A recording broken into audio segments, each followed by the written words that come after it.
बिस्मिल्लाहिर्रहमानिर्रहीम। अस्सलाम वालेकुम स्टूडेंट। आज हम फिज़िक्स के एक बहुत ही इंपॉर्टेंट टॉपिक को डिस्कस करेंगे जो कि है कूलम्स लॉ। उससे पहले हमें इलेक्ट्रोस्टैटिक्स के बारे में पता होना चाहिए कि इलेक्ट्रोस्टैटिक्स क्या है। इलेक्ट्रोस्टैटिक्स एक ब्रांच ऑफ फिज़िक्स है जो कि डील करती है इलेक्ट्रिक चार्जेस के बारे में in the state of rest.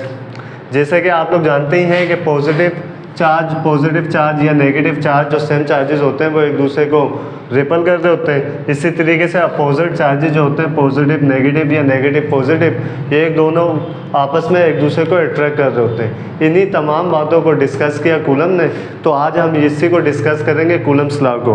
तो कूलम्स लॉ के मुताबिक, इसके स्टेटमेंट के मुताबिक हमें क्या कहता है, the electric force between two point charges, किसी भी दो पॉइंट चार्जेस के दरमियान में जो इलेक्ट्रोस्टैटिक फोर्स है, इलेक्ट्रिक फोर्स है, is directly proportional to the product of the magnitude of charges. ये बराबर होती है हमारे पास, जो भी आपके पास जो दो चार्जेस हैं उन दोनों के जो आपके पास मैग्नीट्यूड है उनका प्रोडक्ट ले लें, and inversely proportional to the square of the distance between them. और ये इन्वर्सली प्रोपोर्शन होती है to the square of the distance between them, मतलब कि इनके दरमियान square of the distance between them का मतलब क्या है, आपके पास एक चार्ज Q1 है और दूसरा चार्ज Q2 है। इन दोनों के दरमियान सेंटर से जो डिस्टेंस है उसको हमने R कहा और ये R का स्क्वायर लेंगे। ये लीनियर डिस्टेंस नहीं है, ये आपके पास हमारे पास ऐसा डिस्टेंस है जो इनके स्क्वायर ऑफ द डिस्टेंस के बराबर आएगा।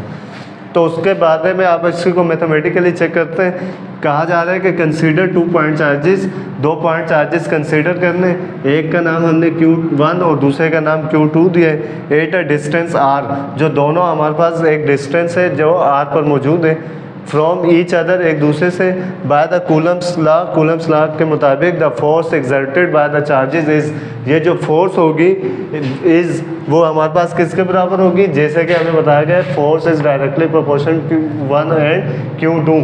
ये दोनों चार्जेस का मैग्नीट्यूड है, इसके साथ डायरेक्टली रिलेशन था और दूसरे रिलेशन में उसने क्या कहा कि जो फोर्स है वो inversely proportional to the square of the distance between them.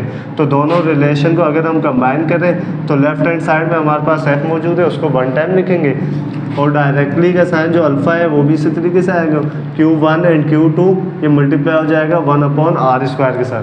जब हमने Q1 और Q2 को 1 से मल्टीप्लाई करेंगे ये एज इट इज़ आ जाएगा और r² आ गया। अब अल्फ़ा का साइन आपको पता है, अल्फ़ा जो है आपके पास इस तरीके से डायरेक्टली रिलेशन था, जब भी हटेगा तो दो चीज़ों का इजाफा होगा, एक इक्वल का और दूसरा कॉन्स्टेंट। यहाँ कॉन्स्टेंट जो है, constant is depend on the medium between the charges. ये जो चार्जेस हैं इनके दरमियान क्या कौन सा मीडियम मौजूद है इसके ऊपर डिपेंड करते हैं। अगर फ्री स्पेस हो, कोई मीडियम मौजूद ना हो, तब ये k की जो वैल्यू होगी 1/4π E0 के बराबर होगी, जो फिक्स आप निकालने के बाद 9 एक्सपोनेंट 9 आती है।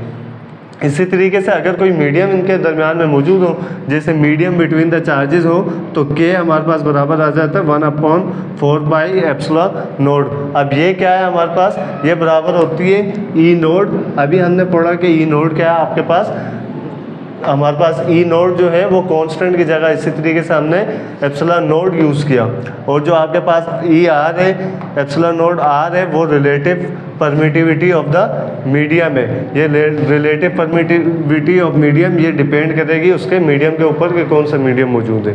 तो आज हमने डिस्कस किया कूलम लॉ को।